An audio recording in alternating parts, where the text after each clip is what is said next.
అవమానించిన వారు తలదించుకునే విధంగా మన భక్తి ఉండాలి. Praise the lord. ఎలా ఉండాలి మన భక్తి?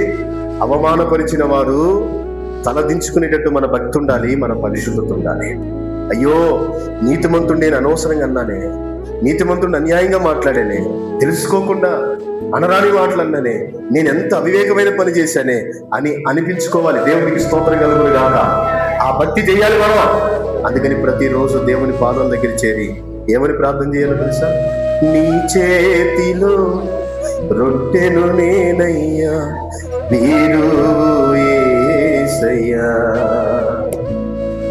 నీ చేతిలో రొట్టెను నేనయ్యా, వీరు యేసయ్యా,